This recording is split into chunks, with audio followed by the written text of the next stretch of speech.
and hi everyone. Good evening today. First off, thank you for having me on this discussion.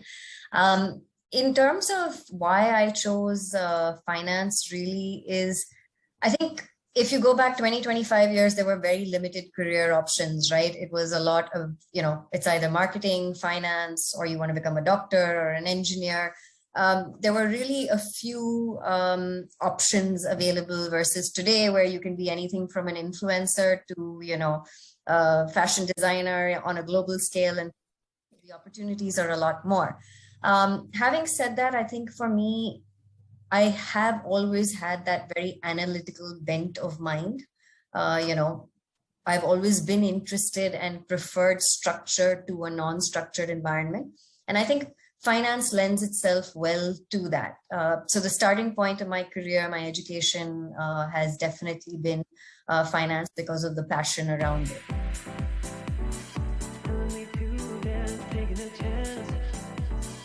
So I joined Quantum in August 2020 as Chief Business Officer, and that really entails is all the functions around sales, marketing, customer support, technology, digital, all the business operations and strategy around actually going out and getting our mutual funds to more and more customers falls under my domain or my purview.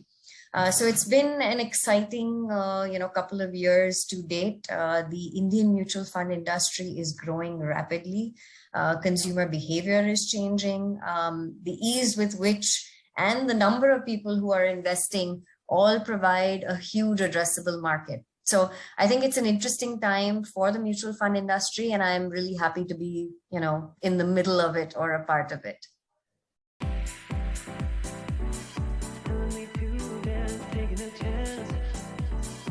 Challenges are something that we face in our day-to-day lives.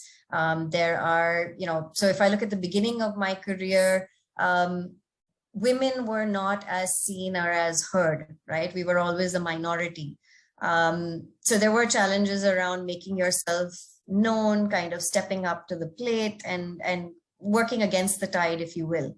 But things have changed, and I'm really, happy to see that women are more and more in leadership roles. They've taken on more responsibilities. That concept of the glass ceiling is we hear many cases of it getting shattered. So I think those were challenges initially in my career, and the key thing was really, to persevere through. I think on the other hand, the way I look at it is challenges are going to come in anything you do. That's the nature of the game. That's the changing business environment. There may be a small, challenge around someone didn't show up to work today, or a big one where you couldn't raise your next round of funding. It's really about how you deal with it, what you learn from it, and how you just power through to a more problem-solving approach as to a, standing there being crippled by it. And I think that's been a key learning that I've had through my journey and the way I've really tackled challenges.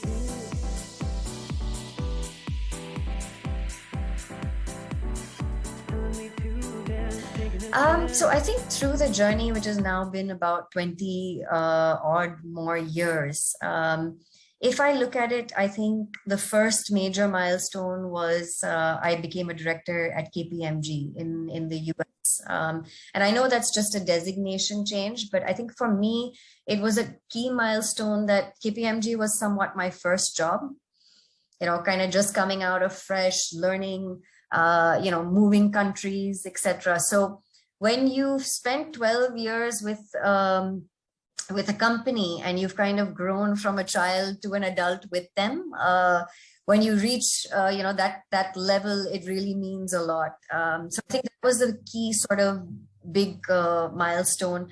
I think since then, there have been a number of smaller milestones. I set up my own business, and just the satisfaction of seeing something, from ideation really come to life with customers, buying your product and you taking care of everything from, finance, of course, to marketing, to technology, to operations, to strategy, to innovation.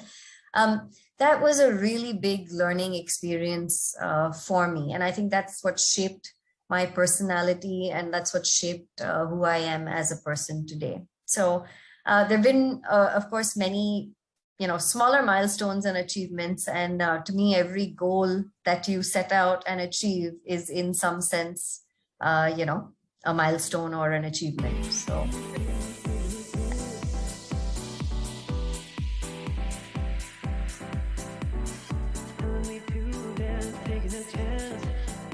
The biggest one is that the only constant is change. It's something we've all heard, but it's really important to inculcate that.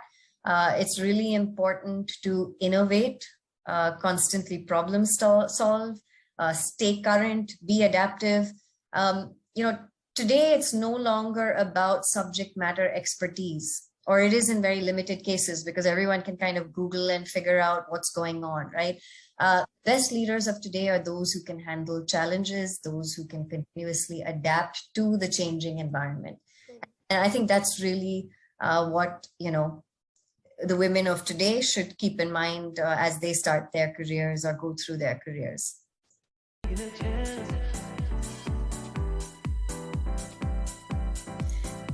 There have been many. If I look at it, I go back to KPMG, which were the foundational years. I was working in New York. The partner I was working for was instrumental in really shaping those initial years. I mean, we're still in touch today, 20 years later. If I look at the founder of Quantum, Ajit Dayal, his honesty, integrity, the way he runs, a professional business in India, or the way he set it up, to be more specific, you learn from that. And I think that has been, shaping, or that has shaped the way I operate today. I can think of one of my investors in my startup, Samir Mehra, and he runs a huge organics business. From the support to the learning to the mentoring to be able to, kind of build and grow and scale businesses, seeing that firsthand, those are all things that really resonate with me today. The style of working, the, ability to, again, handle problems. And I think what really these mentors have done is, by observing them firsthand, kind of walk the walk, talk the talk, you realize what kind of what kind of person you want to be at work, and what kind of a leader you want to be, what kind of a business you want to build, and at what cost, So I think, these are a few. There have been many, many more.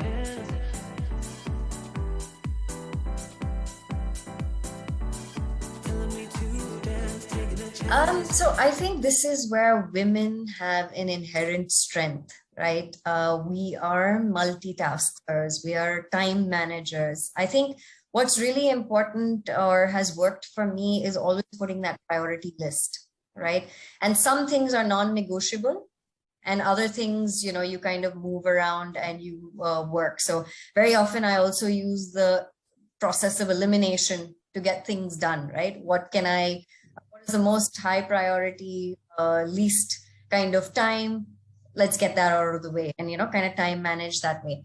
I think, if I look at anecdotes in the past, while I worked very hard in my, early years, if you are able to show your worth, right? If you are able to get the work done, irrespective of where you are, whether you're coming to the office or not, and you are that dependable, reliable person, then what I've seen through my experience is the organization will recognize that. And, talking of an anecdote, I remember, again, early days, I just had my first daughter, now she's 16, but my partner, on that engagement, and I was, in my 25, 26. So technically I was the senior most person. I should have been traveling. I should have been doing everything, and not really involving the super senior management. At that point, for me, would have been the partner. And, I simply mentioned that, I'm finding it a little difficult to travel on this date. Without a heartbeat, he said, I'm going, that's fine. I'll manage it. Just give me a brief, on the phone. And he took it from there. So I think it's, and the other thing I sort of laugh about now is COVID has taught us exactly what women have been talking about for centuries, right? Work-life balance. You don't need to, be in the office 5 days to be able to get the work done. As long as you have that pride in your work and you are, as I said, dependable, reliable, people will then value for your ability to get work done from anywhere and anyhow. So I think that's really what it comes down to.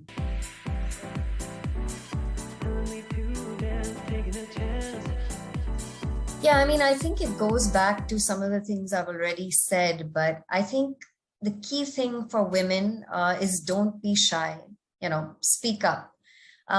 Today, it's a lot about not only focusing on the hard finance skills, which you will learn and you will excel at, but look at also the softer skills. Look at things like leadership, teamwork, innovation, problem solving. Build your skill set so that you can be that, indispensable person who brings it all together in some sense. So I definitely tell women to, reach their full potential by having more all-round development.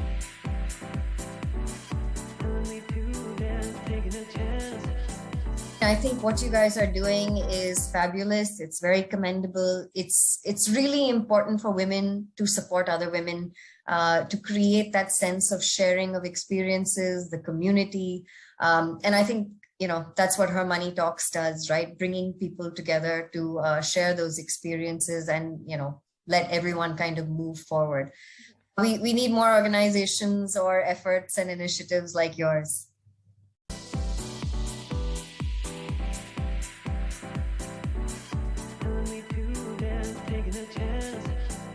So it's been very engrossing listening to you, Rina. 20 plus years, that's quite some time in the industry, but you're still headed together and you'll still look energetic, if I may add. You still look like you can take it for another 20, 30 years. So that's really commendable. So we at Her Money Talks it's our pleasure to have you over, not only for this interview, but I think we'll also be catching up next week. We look forward to having you over next week as part of Femvest. And we hope to continue this relationship. And thanks for all your support and kind words for what we're doing at Her Money Talks.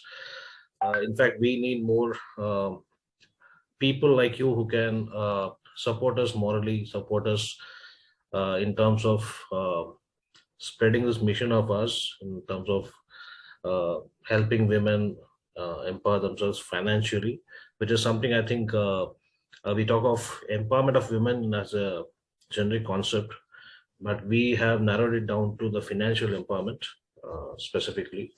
So that's where we need these moral support of people, leaders like you in the industry. No, absolutely. It's been my pleasure. And as I said, very commendable what you guys have been doing and happy to help in any way there. We are at Quantum, it's essentially all about empowering and financial independence. So I look forward to the next discussion. But good luck with everything and great work. Thank you. Thank you, Rina. And for having me. Yes. Thank you. And bye-bye. Thank you. Thanks.